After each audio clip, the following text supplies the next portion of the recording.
حیات الصحابہ ٹاپک نبی کریم صلی اللہ علیہ وسلم کی خوبیوں کے بارے میں حدیث ہے۔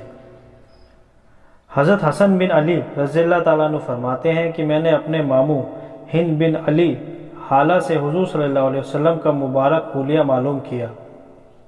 وہ حضور صلی اللہ علیہ وسلم کے مبارک حلیے کو بہت زیادہ اور کھول کر بیان کرتے تھے، اور اب میرا دل چاہتا تھا کہ وہ ان اچھی خوبیوں کو میرے سامنے بھی ذکر کریں تاکہ میں ان اچھی خوبیوں کو ذہن میں بٹھا کر اپنے اندر پیدا کرنے کی کوشش کروں۔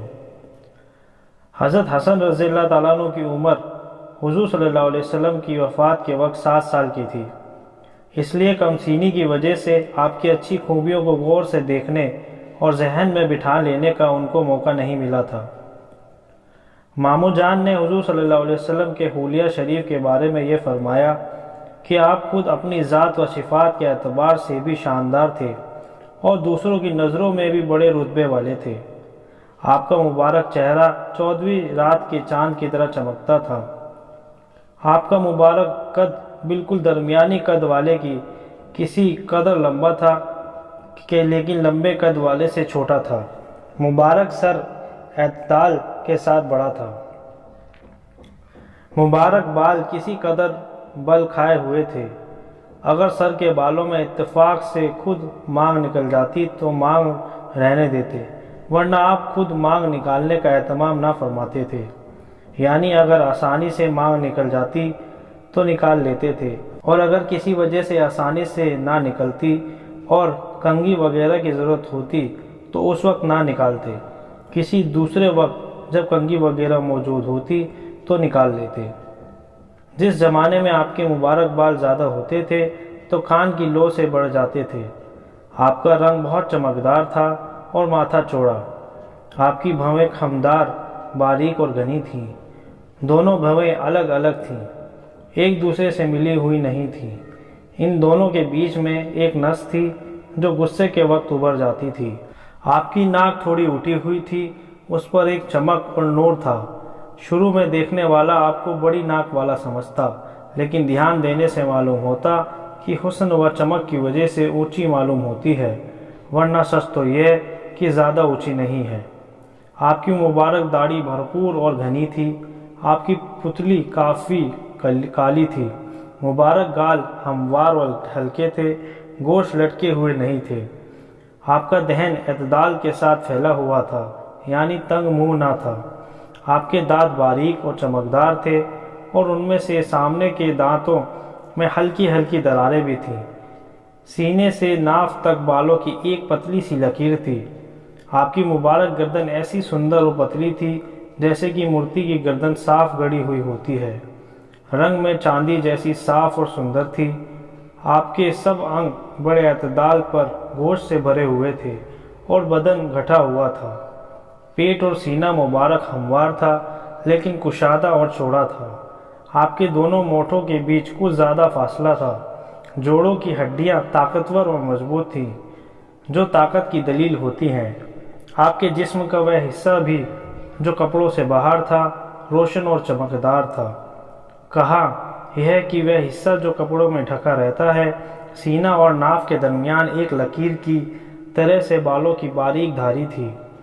اس لکیر کے علاوہ دونوں چھاتیاں اور پیٹ بالوں سے خالی تھا، البتہ دونوں بازو اور کاندھوں کے سینے کے اوپری حصے پر بال تھے۔ آپ کی کلائیاں لمبی تھیں، ہتھیلیاں چوڑی۔ آپ کی ہڈیاں اعتدال پر اور سیدھی تھیں۔ ہتھیلیاں اور دونوں قدم نرم اور گوشت سے بھرے ہوئے تھے۔ ہاتھ پاؤں کی انگلیاں ایک تناسب کے ساتھ لمبی تھیں۔ آپ کے تلوے کچھ گہرے تھے۔ قدم ہموار تھے کہ پانی ان کے صاف ستھرے اور چکنے ہونے کی وجہ سے ان پر ٹھہرتا نہیں تھا، ترنت ڈھل جاتا تھا۔ جب آپ چلتے تو طاقت سے قدم اٹھاتے اور آگے کو جھک کر تشریف لے جاتے۔ قدم زمین پر دھیرے سے پڑتا، زور سے نہیں پڑتا تھا۔ آپ تیز رفتار تھے، ذرا بڑے قدم رکھتے، چھوٹے چھوٹے قدم نہیں رکھتے تھے۔ جب آپ چلتے تو ایسا لگتا گویا ڈھلان میں اتر رہے ہیں۔ جب کسی کی اور توجہ فرماتے تو پورے بدن سے پھر کر توجہ فرماتے۔ آپ کی نظر نیچی رہتی تھی۔ آپ کی نظر آسمان کے مقابلے میں زمین کی طرف زیادہ رہتی تھی۔ آپ کی عادت عام طور سے آنکھ کے کونے سے دیکھنے کی تھی۔ زیادہ شرم و حیا کی وجہ سے پوری آنکھ بھر کر نہیں دیکھتے تھے۔ چلنے میں صحابہ کو اپنے آگے کر دیتے تھے، خود پیچھے ہو جاتے تھے، جس سے ملتے سلام کرنے میں خود شروعات کرتے۔ حضرت حسن رضی اللہ عنہ فرماتے ہیں کہ میں نے اپنے ماموں جان سے کہا کہ حضور صلی اللہ علیہ وسلم کی بات چیت کے بارے میں بتائیں۔ انہوں نے فرمایا کہ آپ امت کے بارے میں برابر غمگین اور ہمیشہ چنتت رہتے تھے کہ کسی گھڑی آپ کو چین نہیں آتا تھا، زیادہ تر خاموش رہتے تھے، بے ضرورت باتیں نہ کرتے تھے۔ آپ کی پوری باتیں شروع سے آخر تک منہ بھر کر ہوتی تھی، یہ نہیں کہ جیب کی نوک سے کٹتے ہوئے اکشروں کے ساتھ آدھی بات زبان سے کہی اور آدھی بولنے والے کے من میں رہی، جیسا کہ آج کے زمانے میں گھمنڈیوں کا دستور ہے۔ جامع لفظوں کا استعمال کرتے تاکہ لفظ کم ہو اور مطلب زیادہ نکلے۔ آپ کا کلام ایک دوسرے سے نمایاں ہوتا تھا، نہ ان میں بیکار کی باتیں ہوتی، نہ ضرورت سے اتنی کم ہوتی کہ مطلب پوری طرح واضح نہ ہو۔ آپ نرم مزاج تھے، آپ سخت مزاج کے نہ تھے، نہ کسی کی بےزتی کرتے تھے۔ اللہ کی نعمت چاہے کتنی تھوڑی ہو اس کو بہت بڑا سمجھتے تھے، نہ اس کی کسی بھی طرح کی برائی کرتے تھے، نہ اس کی زیادہ تعریف کرتے تھے۔ برائی نہ کرنا تو ظاہر ہے کہ اللہ کی نعمت ہے، زیادہ تعریف نہ کرنا اس لیے تھا کہ اس سے لالچ کا پتہ چلتا ہے۔ جب کوئی حق کے آڑے آ جاتا تو پھر کوئی بھی آپ کے غصے کی تاب نہ لا سکتا تھا۔ آپ کا غصہ اس وقت ٹھنڈا ہوتا جب آپ اس کا بدلہ لے لیتے۔ ایک اور روایت میں یہ مضمون بھی ہے کہ دنیا اور دنیاوی معاملوں کی وجہ سے آپ کو کبھی غصہ نہ آتا تھا، چونکہ آپ کو ان کی پرواہ بھی نہ ہوتی تھی، اس لیے دنیا کے نقصان پر آپ کو غصہ نہ آتا تھا۔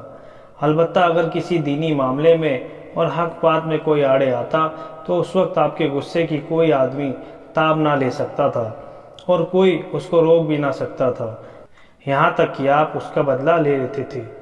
اپنی ذات کے لیے نہ کسی پر ناراض ہوتے نہ اس کا بدلہ لیتے۔ جب کسی کو اور اشارہ فرماتے تو پورے ہاتھ سے اشارہ فرماتے کہ انگلیوں سے اشارہ ونمرتا کے خلاف ہے، یا اپنے انگلی کے اشارے کو توحید کے ساتھ اشارہ کرنے کے ساتھ خاص کر رکھا تھا۔ جب کسی بات پر تعجب فرماتے تو ہاتھ کو پلٹ لیتے تھے، اور جب بات کرتے تو کبھی باتیں کرتے کرتے ہاتھوں کو بھی حرکت فرماتے، کبھی داہنے ہتھیلی کو بائیں انگوٹھے کے بھیتر بھاگ پر مارتے، اور جب کسی پر ناراض ہوتے تو اس سے منہ پھیر لیتے، بے توجہی فرماتے یا درگزر فرماتے۔ جب خوش ہوتے تو حیا کی وجہ سے آنکھیں جھکا لیتے۔ آپ کی اکثر ہنسی مسکراہٹ ہوتی تھی، اس وقت آپ کے دانت اولے کی طرح چمکدار اور سفید ظاہر تھے۔ حضرت حسن رضی اللہ عنہ فرماتے ہیں کہ میں نے حضرت حسین بن علی رضی اللہ عنہ سے حضور صلی اللہ علیہ وسلم کی ان خوبیوں کا ایک زمانے تک ذکر نہیں کیا، لیکن جب میں نے ان خوبیوں کا ذکر کیا تو مجھے پتہ چلا کہ وہ تو ماموں جان سے یہ باتیں مجھ سے پہلے ہی پوچھ سکے ہیں، اور یہ بھی مجھے پتہ چلا کہ وہ اپنے والد سے رسول پاک صلی اللہ علیہ وسلم کے مکان تشریف لے جانے اور باہر تشریف لانے اور مجلس میں تشریف فرمانے حضور صلی اللہ علیہ وسلم کے طور طریقے کو بھی معلوم کر چکے تھے۔ ان میں سے ایک بات بھی انہوں نے نہیں چھوڑی تھی۔ چنانچہ حضرت حسین رضی اللہ عنہ نے بیان کیا کہ میں نے اپنے والد حضرت علی رضی اللہ عنہ سے حضور صلی اللہ علیہ وسلم کے مکان تشریف لے جانے کے حالات معلوم کیے، تو انہوں نے فرمایا کہ حضور صلی اللہ علیہ وسلم کو مکان جانے کی اللہ کی اور سے اجازت تھی، اور آپ مکان میں تشریف رکھنے کے وقت کو 3 حصوں میں بانٹ دیتے تھے۔ ایک حصہ اللہ کی عبادت میں خرچ فرماتے، یعنی نماز وغیرہ پڑھتے تھے۔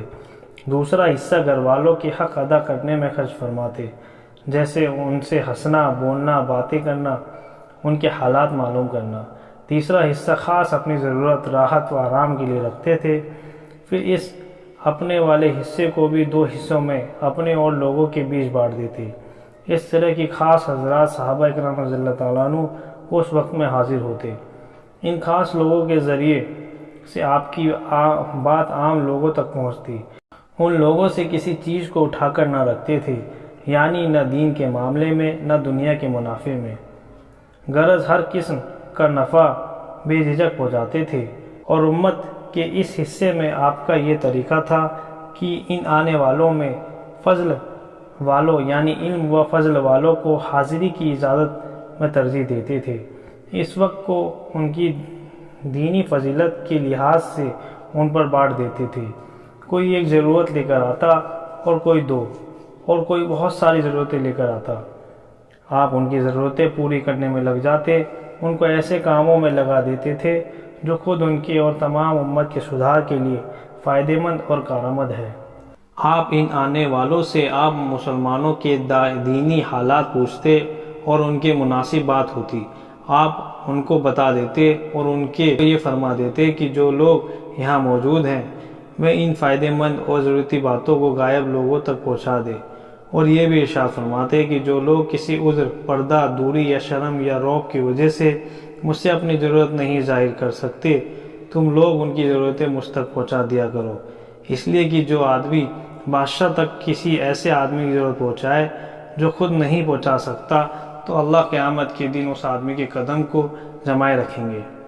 حضور صلی اللہ علیہ وسلم کے مجلس میں ضروری اور فائدہ مند باتوں کا ذکر ہوتا تھا۔ ایسے ہی معاملوں کو حضور صلی اللہ علیہ وسلم خاموشی سے سنتے تھے، اس کے علاوہ لایانی اور بیکار باتیں سننا گوارا نہیں کرتے تھے۔ صحابہ اکرام رضی اللہ تعالیٰ عنہ حضور کی خدمت میں دینی معاملوں کے طلبگار بن کر حاضر ہوتے تھے اور کچھ نہ کچھ چکھ کر ہی واپس آتے تھے۔ چکھنے سے مراد دینی باتوں کا حاصل کرنا بھی ہو سکتا ہے اور کسی چیز کا کھانا بھی مراد ہو سکتا ہے۔ صحابہ اکرام رضی اللہ تعالیٰ عنہ حضور صلی اللہ علیہ وسلم کی مجلس سے ہدایت اور خیر کے لیے مشعل اور رہنما بن کر نکلتے تھے۔ حضرت حسین رضی اللہ عنہ فرماتے ہیں کہ میں نے اپنے والد سے حضور صلی اللہ علیہ وسلم کے باہر تشریف لانے کے بارے میں معلوم کیا کہ آپ باہر تشریف لا کر کیا کرتے تھے، تو انہوں نے فرمایا حضور صلی اللہ علیہ وسلم ضروری باتوں کے علاوہ اپنی زبان کو استعمال نہیں فرماتے تھے، آنے والوں کا دل رکھتے، ان کو اپنے سے قریب کرتے، انہیں دور نہ کرتے، یعنی تنبیہ وغیرہ میں ایسا طریقہ اختیار نہ فرماتے جس سے ان کو ظاہری میں وحشت ہونے لگے، یا ایسی باتیں نہ کرتے جن کی وجہ سے دین سے نفرت ہونے لگے۔ ہر قوم کے بڑے لوگوں کی عزت فرماتے، اس کے خود اپنی اور سے بھی اسی قوم پر متولی سردار مقرر فرما دیتے۔ لوگوں کو عذاب الہی سے ڈراتے یا نقصان دہ باتوں سے بچنے کی تاکید فرماتے، یا لوگوں کو دوسرے سے احتیاط کرنے کی تاکید فرماتے، اور خود اپنی بھی لوگوں کو تکلیف پہنچانے یا نقصان پہنچانے سے حفاظت فرماتے، لیکن باوجود خود احتیاط کرنے اور احتیاط کی تاکید کے کسی سے اپنا اچھا اخلاق نہیں ہٹاتے، اور صحابہ کی خبر گیری فرماتے۔ لوگوں کے حالات، آپس کے معاملوں کی جانچ پڑتال کر کے ان کو سدھارتے، اچھی بات کی تعریف فرما کر اس کو طاقت پہنچاتے، بری بات کی برائی بتا کر اسے دور کرنے کی کوشش کرتے اور روک دیتے۔ حضور صلی اللہ علیہ وسلم ہر معاملے میں بیچ کا راستہ اپناتے، بات پکی اور صحیح فرماتے، نہ اس طرح کی کبھی کچھ اور کچھ بھی۔ لوگوں کو سدھارنے میں غفلت نہ فرماتے کہ کہیں وہ دین سے غافل ہو جائیں یا ہٹ جائیں۔ ہر کام کے لیے آپ کے یہاں ایک خاص انتظام تھا۔ حق بات میں نہ کبھی کوتاہی فرماتے، نہ حد سے آگے بڑھتے تھے۔ آپ کی سیوا میں آنے والے انسانوں کے بہترین لوگ رہتے تھے۔ آپ کے نزدیک افضل وہی ہوتا تھا جو ہر ایک کا بھلا چاہنے والا ہو۔ آپ کے نزدیک بڑے رتبے والا وہی ہوتا تھا جو انسانوں کے دکھ میں کام آئے اور ان کی مدد میں زیادہ حصہ لے۔ حضرت حسین رضی اللہ عنہ فرماتے ہیں کہ میں نے اپنے والد سے حضور صلی اللہ علیہ وسلم کی مجلس کے حالات معلوم کیے۔ انہوں نے فرمایا آپ کا اٹھنا بیٹھنا سب اللہ کے ذکر کے ساتھ ہوتا تھا، اور آپ اپنے لیے کوئی جگہ خاص نہیں کرتے تھے، دوسروں کو بھی جگہ خاص کرنے سے منع فرماتے۔ جب کسی جگہ آپ تشریف لے جاتے تو جہاں جگہ ملتی وہیں تشریف رکھتے، اور اسی کا لوگوں کو حکم فرماتے کہ جہاں جگہ خالی مل جائے وہیں بیٹھ جایا کرو۔ آپ مجلس میں حاضر لوگوں میں سے ہر ایک کا حق ادا فرماتے، یعنی خوش دلی کے ساتھ بات چیت میں جتنا اس کا حق ہوتا اس کو پورا فرماتے۔ آپ کے پاس کا ہر بیٹھنے والا یہ سمجھتا کہ حضور صلی اللہ علیہ وسلم میرا سب سے زیادہ اکرام فرما رہے ہیں۔ جو آپ کے پاس کسی کام سے بیٹھتا یا آپ کے ساتھ کھڑا ہوتا تو آپ اس کے ساتھ رہتے، یہاں تک کہ وہ خود بھی چلا جائے۔ جو آپ سے کوئی چیز مانگتا تو آپ اس کو وہ چیز دیتے تھے، اگر نہ ہوتی تو نرمی سے جواب فرماتے۔ آپ کا اچھا اخلاق تمام لوگوں کے لیے عام تھا۔ آپ تمام لوگوں سے شفقت میں باپ جیسا معاملہ فرماتے اور حق بات میں تمام لوگ آپ کے نزدیک آپ کے برابر تھے۔ آپ کی مجلس میں حلم، سہنشیلتا و حیا، صبر و امانت پائی جاتی تھی۔ یہی خوبیاں اس مجلس سے سیکھی بھی جا سکتی تھی۔ آپ کی مجلس میں شور نہ ہنگامہ ہوتا تھا، نہ کسی کی بے عزتی اور بے آبرو کی جاتی تھی۔ آپ کی مجلس میں ایک تو کوئی غلط کام کرتا نہیں تھا، سب ساودھان ہو کر بیٹھتے، اور اگر کسی سے کوئی غلطی ہو جاتی تو اس کا آگے ذکر نہیں ہوتا تھا۔ آپس میں سب برابر سمجھے جاتے تھے، حسب و نسب کی بڑائی نہ سمجھتے تھے، البتہ ایک دوسرے پر بڑائی تقویٰ کی بنیاد پر ہوتی تھی۔ ہر آدمی دوسرے کے ساتھ نرمی کے ساتھ پیش آتا تھا، سبھی بڑوں کا آدر کرتے تھے اور چھوٹوں سے محبت کرتے تھے، ضرورت مند کو ترجیح دیتے تھے اور اجنبی مسافر آدمی کی دیکھ بھال کرتے تھے۔ حضرت حسین رضی اللہ عنہ فرماتے ہیں کہ میں نے اپنے والد سے حضور صلی اللہ علیہ وسلم کا اپنی مجلس والوں کا ویوہار پوچھا تو انہوں نے فرمایا، آپ ہمیشہ ہنستے مسکراتے پیش آتے تھے، یعنی چمکتے چہرے پر مسکراہٹ ہوتی اور چہرہ کھلا رہتا۔ آپ بڑے نرم مزاج تھے، یعنی کسی بات میں لوگوں کو آپ کا ساتھ لینے کی ضرورت ہوتی تھی تو آسانی کے ساتھ اس کا ساتھ دے دیا کرتے تھے۔ آپ نہ کڑوی بات بولتے تھے، نہ آپ کا دل کڑا تھا، اور آپ چلا کر بولتے تھے، نہ گندی بات کرتے تھے، نہ برے لفظوں کا استعمال کرتے تھے، نہ عیب نکالتے، نہ زیادہ مذاق کرتے۔ آپ ناپسند باتوں سے غفلت کر برت جاتے، گویا کہ سنی ہی نہیں۔ دوسرے کی کوئی امید اگر آپ کو پسند نہ آتی تو اس کو مایوسی بھی نہ کرتے، نہ اس کو محروم فرماتے، بلکہ کچھ نہ کچھ دے دیتے یا دل رکھنے کی بات فرما دیتے۔ آپ نے اپنے آپ کو 3 باتوں سے بالکل الگ رکھا تھا: جھگڑے سے، زیادہ بات کرنے سے، اور بیکار اور بے مطلب کی باتوں سے، اور 3 باتوں سے لوگوں کو بچا رکھا تھا۔ نہ کسی کی نندا کرتے تھے، نہ کسی کو شرم دلاتے، اور نہ کسی کے عیب نکالتے۔ آپ صرف وہی بات کرتے تھے جو اجر و ثواب کی وجہ سے بنے۔ جب آپ باتیں کرتے تو مجلس میں حاضر لوگ اس طرح گردن جھکا کر بیٹھتے جیسے ان کے سروں پر پرندے بیٹھے ہوں، کہ ذرا بھی حرکت ان میں نہ ہوتی کہ پرندہ ذرا سی حرکت سے اڑ جاتا ہے۔ جب آپ چپ ہو جاتے تب وہ لوگ کلام کرتے، یعنی حضور صلی اللہ علیہ وسلم کی باتوں کے درمیان میں کوئی آدمی نہ بولتا تھا۔ جو کچھ کہنا ہوتا حضور صلی اللہ علیہ وسلم کے چپ ہونے کے بعد کیا کہتا۔ آپ کے سامنے کسی بات پر جھگڑتے نہیں تھے، جس بات سے سب ہنستے آپ بھی اسی بات پر مسکراتے، جس سے سب لوگ تعجب کرتے تو آپ تعجب میں شریک رہتے۔ یہ نہیں کہ سب الگ چھپ بیٹھے ہیں، بلکہ مجلس میں موجود لوگوں سے کے شریک حال رہتے۔ انجانے مسافر آدمی کی کڑی باتوں پر اور بدتمیزی کے سوال پر صبر فرماتے۔ چونکہ انجانے مسافر لوگ ہر قسم کے سوال کر لیا کرتے تھے، اس وجہ سے کچھ صحابہ ایسے اجنبی مسافروں کو آپ کی مجلس میں لے جاتے تھے تاکہ ان کے ہر قسم کے سوالوں سے خود بھی فائدہ اٹھائے، اور ایسی باتیں جن کو ادب کی وجہ سے یہ لوگ نہیں پوچھ سکتے تھے وہ بھی معلوم ہو جائیں۔ آپ یہ بھی تاکید فرماتے کہ جب تم کسی ضرورت مند کو دیکھو تو اس کی مدد کیا کرو۔ اگر آپ کی کوئی تعریف کرتا تو آپ اس کو گوارا نہ فرماتے، البتہ اگر آپ کے کسی احسان کے بدلے میں شکریہ کے طور پر کوئی آپ کی تعریف کرتا تو آپ چپ رہتے کہ احسان کا شکر اس پر ضروری تھا، اس لیے مانو وہ اپنی ذمہ داری ادا کر رہا ہے۔ کسی کی بات کاٹتے نہ تھے، البتہ اگر کوئی حد سے آگے بڑھنے لگ جاتا تو اس کو روک دیتے تھے یا مجلس سے کھڑے ہو جاتے تاکہ وہ خود رک جائے۔ حضرت حسین رضی اللہ عنہ فرماتے ہیں کہ میں نے اپنے والد حضور صلی اللہ علیہ وسلم کی خاموشی کی کیفیت کے بارے میں پوچھا۔ انہوں نے فرمایا، آپ 4 موقعوں پر خاموشی اپناتے تھے: برداشت کرنا، بیدار مغز ہونا، اندازہ لگانا، سوچ وچار کرنا۔